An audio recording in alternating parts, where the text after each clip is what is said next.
Thank you for joining the Resilient Cyber Show. My name is Chris Hughes, and today I'm joined by Kenny Scott from Paramify. Kenny, thanks for being on, man. Oh, so excited to be here, Chris. Thanks, man. Yeah, we've been connected for several years at this point, and when I'm thinking or writing or reading anything to do with FedRAMP, you're one of the folks that I think about because you're often out there, putting great information out, analyzing like the latest trends and changes and things like that, which there's going to be a lot of them to discuss, especially more so now than historically. But for folks that don't know you and don't know Paramify, can you tell us a bit about yourself and the team? Yeah, thanks for sure. Yeah, I'm Kenny. I've spent about 2 decades in the information assurance arena.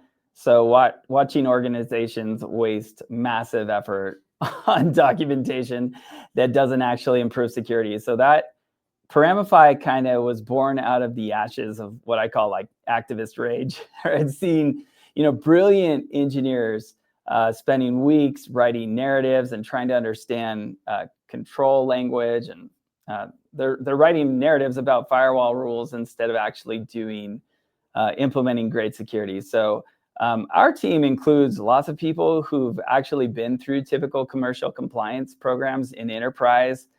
So if that's like SOC 2, ISO 27001, HIPAA, PCI, on the enterprise side, that's where I started. Actually, even before that, right, I was doing Sarbanes-Oxley support and financial audit even, and pretty detailed bank audits. That's where I kind of started. But as we grew in the federal space, when I was at Adobe, FedRAMP was new, because I joined Adobe in 2012 when they were transitioning from, shipping DVDs to going into cloud. So security changes a lot once that data starts coming in. And so I got to be a part of that. And the whole focus was, how do we efficiently implement a security program? And so I know all the ways not to do it. and when we ran into FedRAMP at Adobe, that was a level of pain that changed my life, Chris. So like FedRAMP and the DoD SRG, ILX authorizations, the amount of documentation I was dealing with was really super upsetting, honestly. And so I kind of quit for a little bit, and then I ended up consulting for people.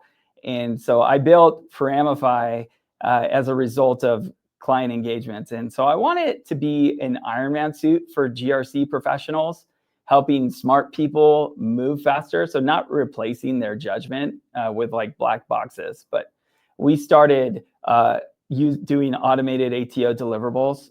And that was where I could get value really quickly for large clients like Palo Alto Networks and Axon, Keeper Security.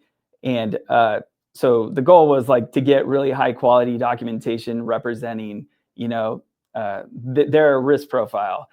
So it could be anything from like really simple environments, like typical startups, but also really complex enterprise environments with complex inheritance structures. So my whole goal was like get information about that really fast, make it really easy to do that, and then the documentation with the tools we have, around 2 years ago, we can build some really accurate documentation quickly. So really after we got the SSPs, everybody was like, hey, yeah, thanks Kenny, thanks Paramify for the SSPs, but really where we're spending a lot of our time on paper chases in the POAM management. And so we were working on that for quite a bit with customers, and that solution got introduced earlier this year, and it's taken off quite a bit, where people actually don't buy us for the SSP generation. They're just saying, hey, can we use you for handling the POAMs? And then March, you guys heard about this the same time we did. Pete let us know, not just us know, but let everybody know that FedRAMP, as we know it, was the days were numbered. And so that kind of blew up our roadmap and forced us to kind of, excuse me, bring a lot of our automated validations that was on the roadmap, where we had to actually implement that. So that is now live in Paramify. And what we're trying to do there, instead of using like black box integrations, is we want to make it open. so that people can use the tools or the scripts or whatever they're using to get the evidence, but make it really open and transparent about how validation gets done. And so the goal there is like, you want that whole process around evidence of those security capabilities, that is transparent, how you collect it, and then how you validate that going forward. So, excuse me, Paramify creates this kind of living security program, that representation that you can share with not only your internal teams, but also clients. You can look through your trust centers, whatever your business needs. So yeah, that's the long answer of what Paramify does, right? It's the Iron Man suit for the GRC professionals. Yeah, you said a lot of things there that resonate with me. First off, like your lived experience is very similar to mine, except for I was on the government side, having done a lot of NIST, RMF, and then ATOs and things of that nature, and then moved to a role at GSA where I was doing FedRAMP, and then commercial sector where I was helping companies go through FedRAMP, and just living that experience firsthand. And like it is incredibly frustrating. And two, you reminded me and the audience, I'm sure, just how many acronyms there are. Like we talked about SRG, ILX, FedRAMP, SOC 2, HIPAA, High Trust, SSPs, POAMs. Like there's just so many acronyms. Like you need a Rosetta Stone, right? You need someone to kind of help guide you through this. And I think that's why you see, so much expertise in consulting and things like that in this space. If people are just trying to help guide people, how the hell do I even go through this process? Like, what do I need to do here to get to where I need to go? And then also it's really cool to hear about the platform that you're building, because it's coming from a firsthand perspective that you lived yourself. And I really appreciate that. And you touched on some of the pain points that we're going to be diving into today too, as well. And I'll say earlier, this year when Pete and team came out with the whole FedRAMP 20X, like if you're like me, which it sounds like you are, you've been through some of these like big announcements, and it's like, oh, we're rebranding, we're doing X, Y, and Z, and nothing ever really changes, right? Like the progress there's never much of a change. But I'll say with FedRAMP 20X, I've been incredibly impressed with like the speed of progress that they're making in terms of authorizations, updating key artifacts and documentations and policies and procedures and things of that nature, which we're going to dive into today. So it's a lot of great stuff going on in the FedRAMP space. But before we dive down really far in the weeds, I'm sure there's some folks, that are wondering, like, what is FedRAMP? What exactly is FedRAMP? So like from your perspective, just a quick 101, what is FedRAMP and why does it matter? Yeah. So there was FISMA at the very beginning, right? That governments had to comply with, right, within their systems. But FedRAMP is the Federal Risk and Authorization Management Program. And before it existed, every federal agency conducted separate security assessments on the same cloud services. If they wanted to use, AWS, which has like S3 and EC2 at the time, they're like, hey, this is really cool. Excuse me, I need some water.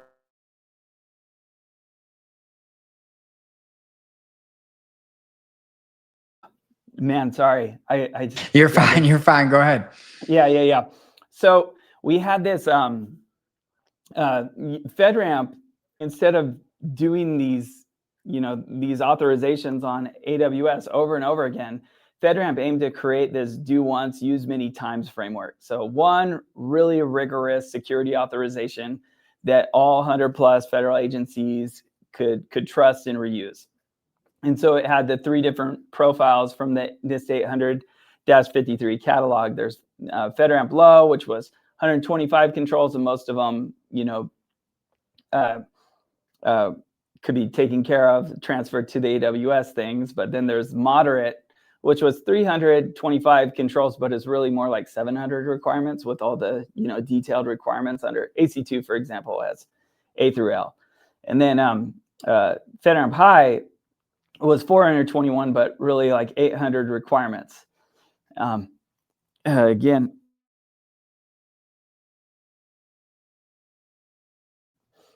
I just don't want to cough into the mic, guys. Sorry about that. Just getting over it.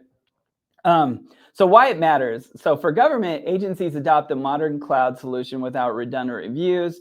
For vendors, one authorization opens doors for the entire federal market and tons of different, and you're able to, in theory, save money for the taxpayer. It's eliminating millions in redundant assessment costs, which I think it did to a degree. The problem was traditional FedRAMP could take anywhere from 12 to 18 months.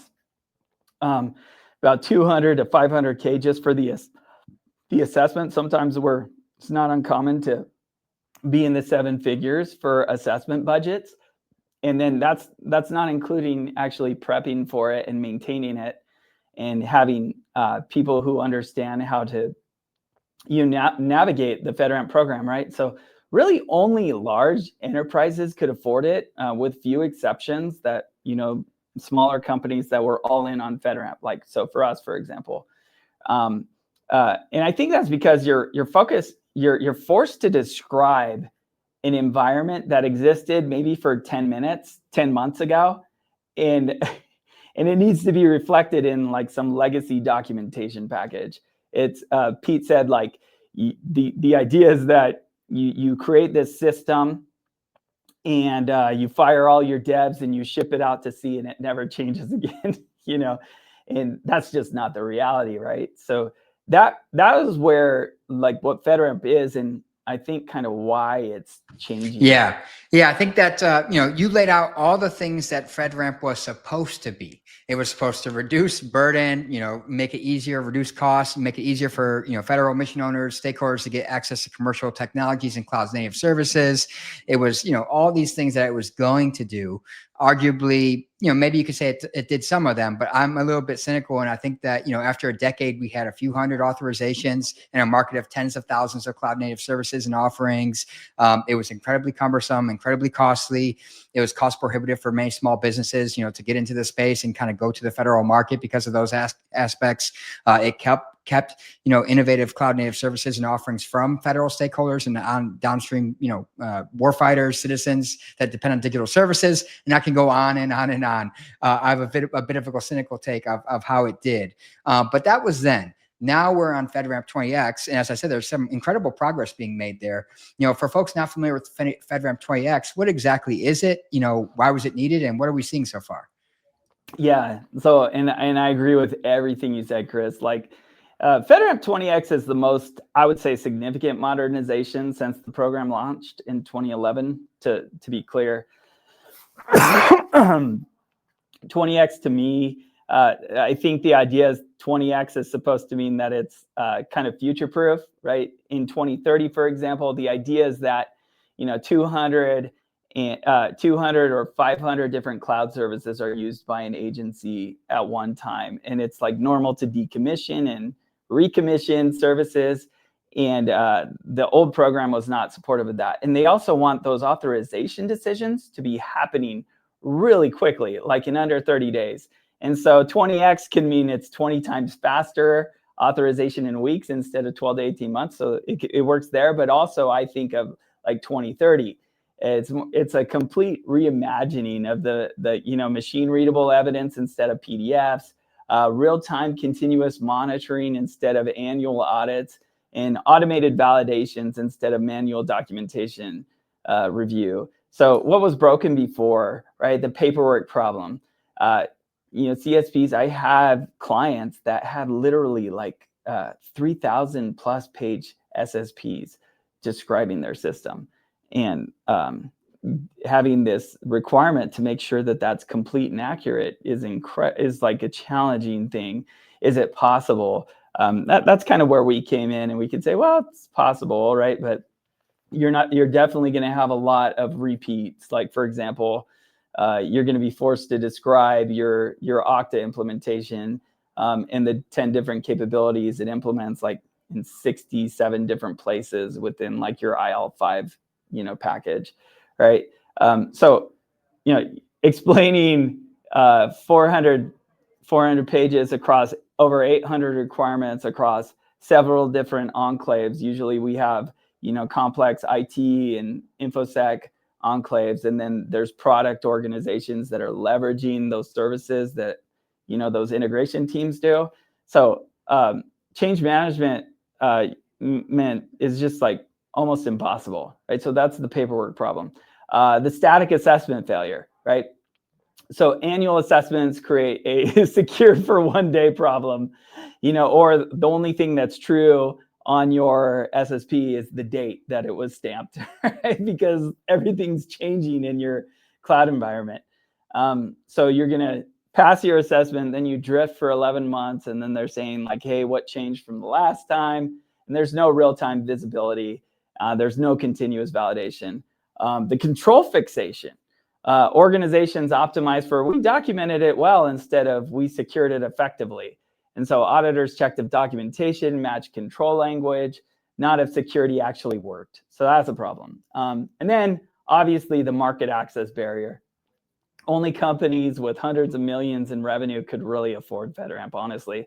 We were trying to change that, but this 20X actually, we were kind of scared of that. I was kind of scared because it totally changed my go-to-market, but absolutely, that backlog was growing way faster than FedRAMP could process this. And so there needed to be a change, right?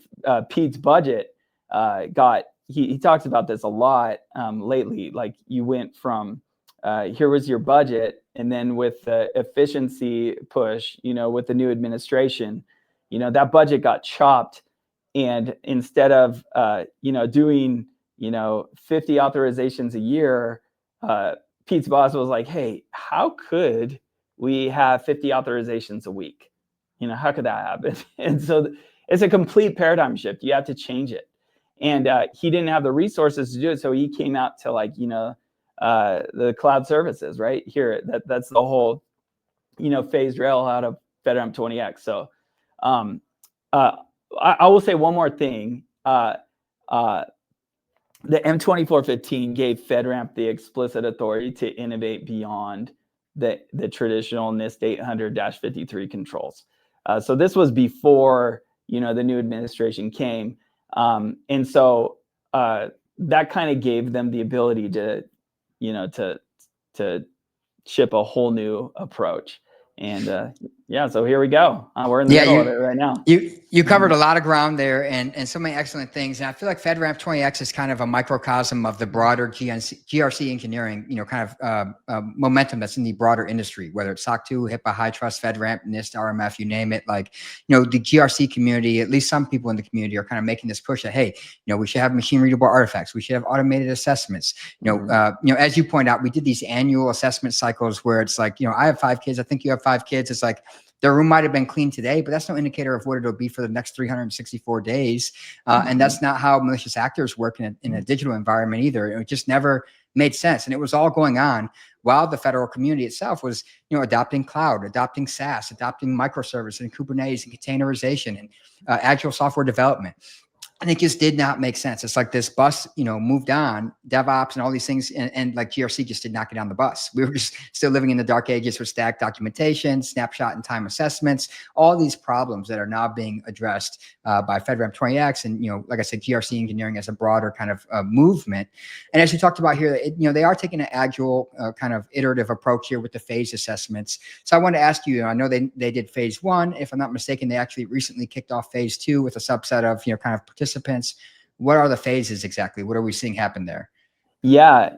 So I can definitely talk about that because we're in the thick of it. Yeah. So phase 1 was the proof of that's over, but it was the proof of concept for FedRAMP low authorizations. And it was open to any CSP. And the approach was ship what you got and we're going to learn together. The results were about 30 plus companies notified of intent and 26 actually submitted packages. We had 7 of those come through our platform, and there were 10 by August there were 10 authorizations, and there's more. We had a few authorizations last week that happened. I probably should have brushed up on those numbers, but yeah, we had a client that just went through and got authorized. So the great thing was for us, we had the opportunity to have implementation and assessment all happening in a single platform. That was impossible, right, with the previous way of doing it, right? One of the things that they learned in this phase 1, some of the CSPs were incredibly innovative. They include completing the entire process in a weekend. We saw that. Others spent months and totally missed the point. So you're relying heavily on like legacy approaches, like screenshots instead of real automation. The team, and as a result, the team was actually overwhelmed by by the volume, right? So just to, the small staff, the FedRAMP staff was like losing, a ton of their, workforce, but they just couldn't do it, right? If they're getting legacy inputs, it's going to end up in it's going to result in like super mediocre outcomes, right? So after that, they kind of released just a couple weeks ago. They walked through with us the different phases that are coming, and it's all on the website, right? So I'm not saying anything different, but phase 2, what changed was is not going to be open to the public, right? So phase 2 was the whole focus is on quality over quantity, right? So Pete's message was, I want you to be in a hurry to create the best package, not in a hurry to submit first, right? Because the result, if they accept crappy packages, it's kind of like a DDoS on the PMO for FedRAMP authorizations. They just can't process like stupidity, right? Like quickly, they want to get all of that out of the way. So the phase 2 is going to well, there's the shutdown right now, so all of this is subject to change, slight variance in the dates. But the goal was to have by mid-December, phase 2 would be over, and their goal was 10 authorizations. And so they would prioritize first. The very first thing was AI systems, right? So things like ChatGPT, XAI, Anthropic, things like that. Those broad AI platforms, those would be prioritized. Second would be GRC platforms that help people get 20x. So that's good news for Paramify.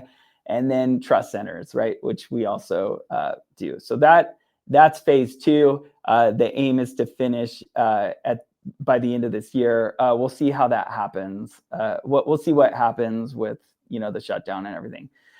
Phase 3 is the formalization of low and moderate systems. So that's when the wide-scale agency adoption of FedRAMP 20x will start happening. So that's in Q2 of FY26, and phase 4 will be in Q4 of 26. There will be a 20x high pilot focused on the hyperscalers, so the IaaS and PaaS services. And by the end of 26, every single agency should have access to every AI and GRC automation tool they need, right? And also the other cloud services that they need to kind of hit their mission, right? And so this is really targeted at civilian organizations, not necessarily Department of War, right? FY27 Q2, we're going to require everybody to move to machine readable format if you're still on Rep 5. FY27 Q2, they're going to stop doing new Rep 5 authorizations at low moderate, and by the end of 27, that's when the FedRAMP high, like there's going to be a full end to Rep 5 submissions. So no FedRAMP high, no moderate, and low, right? So that's kind of the high level of those different phases. But the objective is, again, right? The year's 2030. It's a great time to be alive. Agencies have 200 to 500 different cloud services that they're using, and they're making those authorization decisions in under 30 days, right? So I think that's kind of where we're going to. Yeah, I mean, for folks that are familiar with this space, that's a significant change from the historical pace and kind of function of FedRAMP, the way it's functioned. I love the approach that they're taking in an iterative fashion of, one, they made some changes to phase 2 based on their experience from phase 1, so they can just keep pushing on. They made changes to adjust for that. That way they can get quality inputs and make quality outcomes, as you said. I love the prioritization of the AI technologies because, one, they can be used, right, for GRC purposes. But two, we know that these are being widely adopted. Agencies are eager to get access to them. They need to be prioritized. It ties to other executive orders around AI and things like that as well. And then the prioritization of the modern GRC platforms. Anyone who's done this work in or around the agencies, whether on the inside or outside, there's legacy GRC platforms that have terrible dysfunctional APIs. They can't automate ingestion of artifacts. They can't ingest automated assessments. Like, it's just bad. So I'm glad to hear GRC platforms are getting kind of a priority in that as well. And then thinking forward, it's really transformational to think about the differences between the low, moderate, high changes that you talked about to where we're headed now. So it's really incredible stuff, honestly. Another major change that they rolled out there that I wanted to have you kind of talk through a little bit is the concept of KSIs, or key security indicators. And the way I've understood this is it's not necessarily a one-to-one to controls. It's it's a subset of the overall baselines, these critical things that they want to focus on, right? That are imperative for security. And it allows, maybe abstraction of some of the controls that we know the hyperscale CSPs, for example, are doing, that folks are just inheriting at large, and, those kind of things. What are these KSIs, and how do they work? Sure. Yeah, I mean, great. And I, again, agree with everything you said, right? Pete put it really clearly. He said, like, when we're designing key security indicators, we're trying to maintain the spirit and intent behind the NIST 800-53 controls, but we will not be directly aligning with it, because NIST 800-53 controls are really complicated, and in a lot of cases are not the best model for talking about the security of cloud-based systems, right? So again, the focus is cloud-based systems, which is what FedRAMP was all about in the very beginning. So KSIs are quantitative, automated metrics that are reflected, that can reflect the system's current security posture in real time. And so FedRAMP describes them as, like, straightforward, measurable, and comparable translations of traditional controls. Here's the difference, right? So traditional controls are very prescriptive. They're binary. A control, I always say this, like, a control is, you can't be a little bit pregnant. It's either implemented or not so much risk-based, the way that they were validated was through static documentation and screenshots. And for that, you have to have some sort of walkthrough for the auditor and the assessor to get understanding of why they're looking at a particular document with the signature at the bottom, and they need to understand the intent of, like, the change advisory board, whatever it is.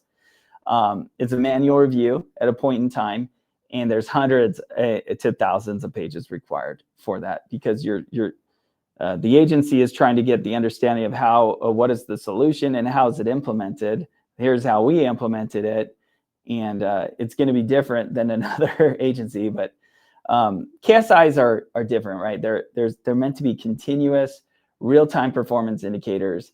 It's validated through machine-readable data and API outputs, and it's outcome-focused with CSP flexibility, right? So it needs to be flexible and lightweight and automated reporting. So one of the examples that we go through a lot with clients is there's a KSI, fetch. I'm going to forget what the name is.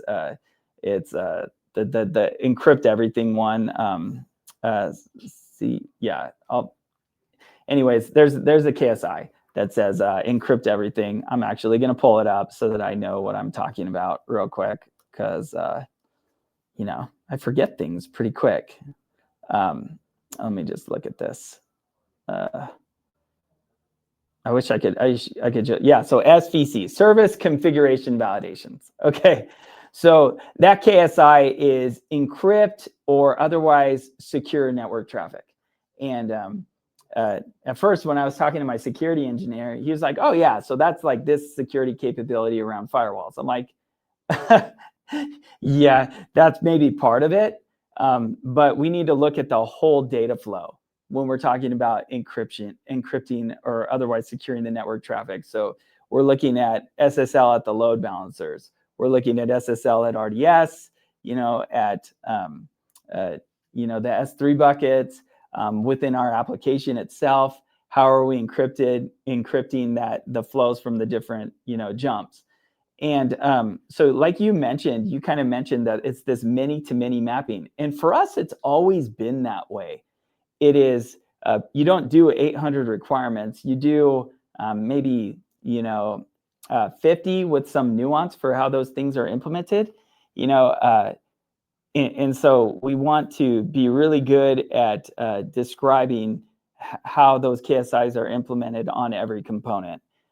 So yeah, it's that whole many-to-many mapping might be really hard because some people are so used to going, okay, let's look at AC1 Part A1, let's look at AC1 Part A2, now let's look at AC1 Part B and AC2 Part C1 and C2, and then going through, AC2, which is A through L. And that's a little bit different because they're just saying like, let's take it at face value. But in reality, there always has been that many-to-many mapping, and the KSIs just make it a little bit easier, in my view. Yeah. Right? Yeah, I agree with you there. And it's almost like, I don't want to say it's not a family of control thing, because it's not one-to-one to the way we're used to do it with family of controls, but it's like an overarching theme.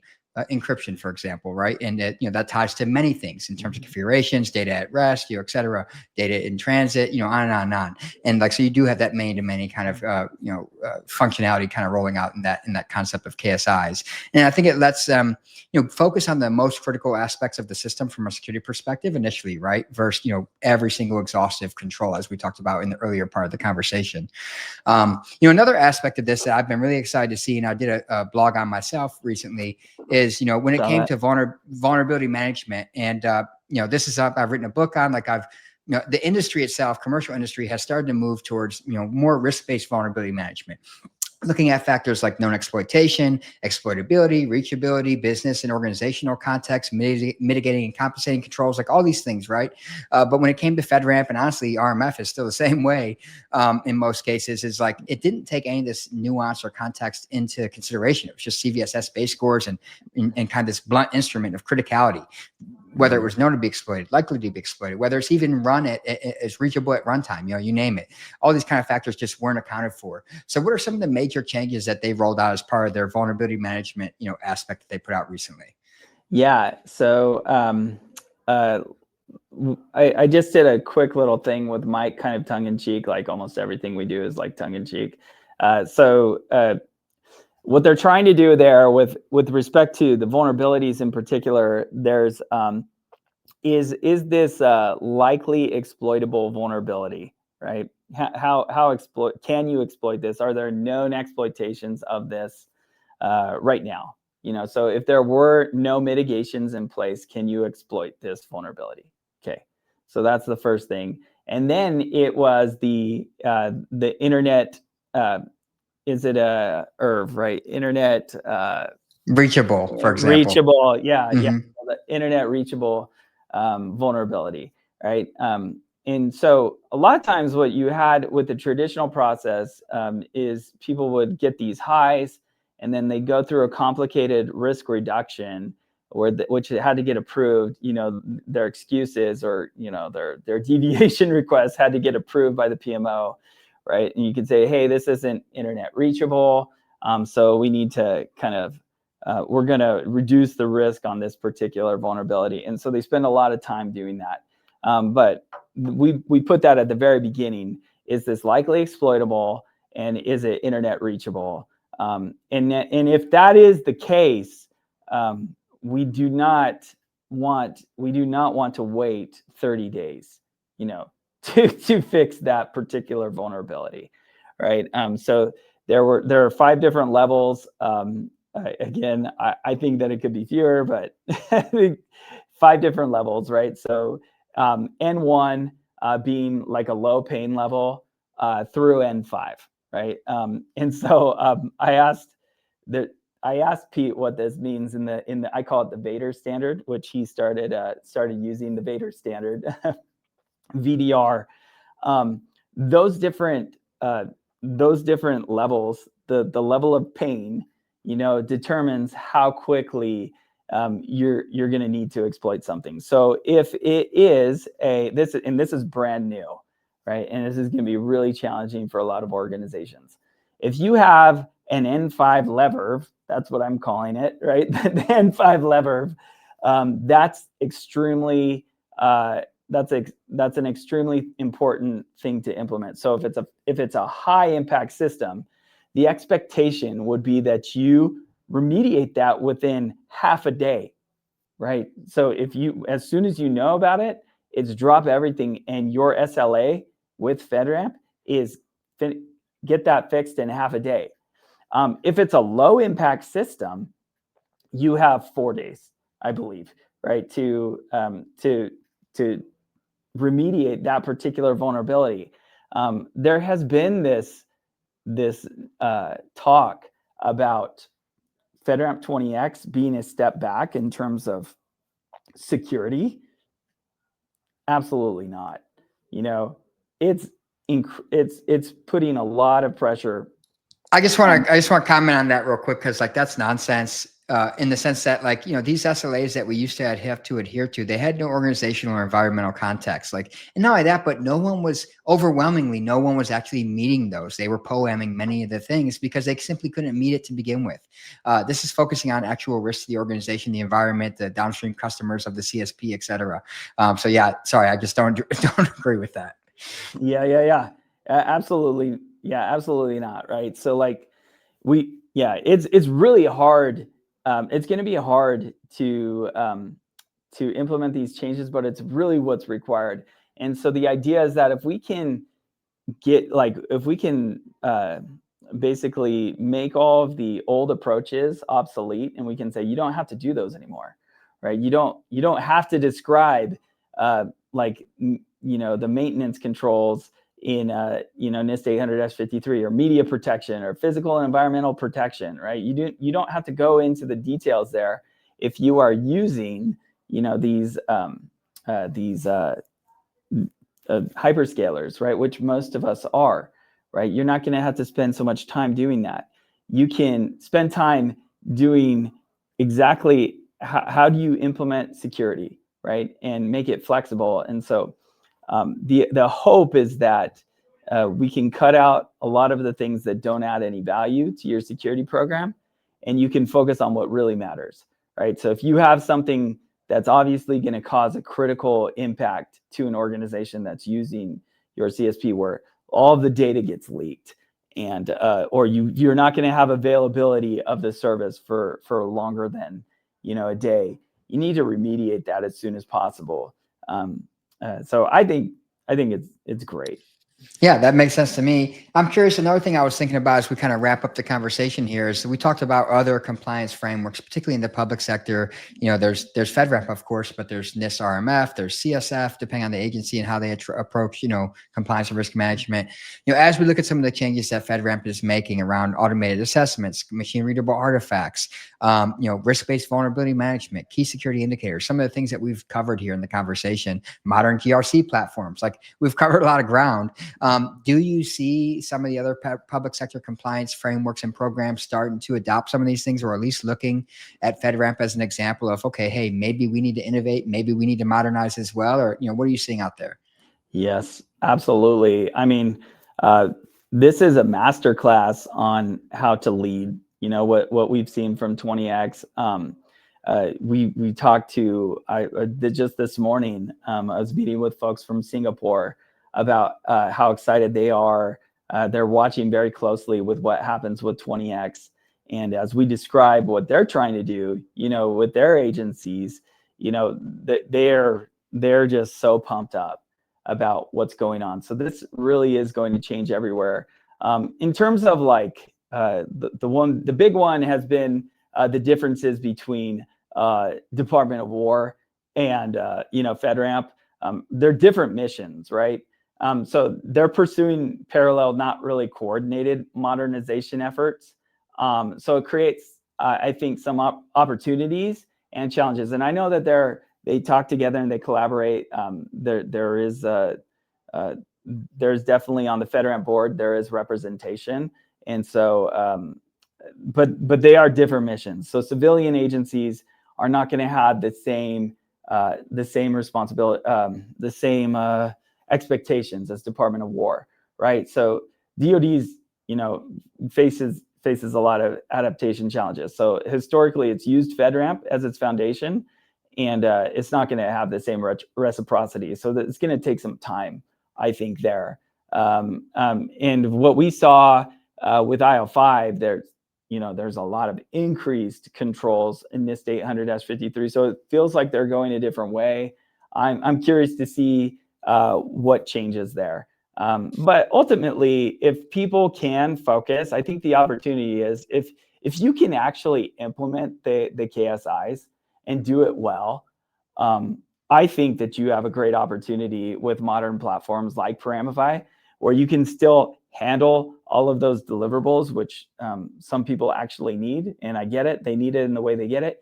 But you might not have to spend so much time on those deliverables. So we'll wait and see what happens. Yeah, well I don't said. know. There's another conversation we could literally have about DoD's software fast track initiative, about the SRG in terms of additional control overhead. It's interesting to see what's unfolding there and the differences between that and FedRAMP and where the future may go. It's kind of a wait and see thing. I think it depends on the leadership. It depends on who's kind of driving some of these changes on both fronts. I do hope someone at the federal level, both over DoD and federal in that context, can look at both of these and say, hey, they're starting to kind of diverge when they often align well and rely on one another, and kind of bring some better alignment, because it is going to create a confusing situation for CSPs and folks going through the process. But yeah, still remains to be seen. I will say, control frameworks and baselines and stuff like that aside, Swift, for example, and their recent cybersecurity risk management construct, I think they called it. I don't know who comes up with these acronyms, but another acronym for the community here is there is an overarching theme on automated assessments, machine readable artifacts, real continuous monitoring, not the cyclical kind of once a year type stuff that we're used to. So I think the themes and the concepts are there. It's just a matter of how they get implemented in practice. That's going to be what we have to kind of wait and see how that works out. So we've covered a ton of ground, ton of acronyms, ton of frameworks and QRC nerd speak for everyone who loves this kind of stuff. But for folks that want to find out more about you and Paramify, I have the website up here, paramify.com. Follow you guys on LinkedIn. You put a lot of great high quality content out there as well. What should folks keep an eye out for? Anything else you want to throw out there? Yeah, just come reach out if you got questions about 20X. We've got a lot of experience right on the team already, so would love to talk to you about it. You can follow me on LinkedIn or any of the folks on Paramify. We're always happy to chat. Yeah. Awesome. Thanks so much, Kenny. I always appreciate the content and learn from it, and I hope folks enjoy the conversation. Happy you have a good one. Hey, thanks so much, man. Appreciate it.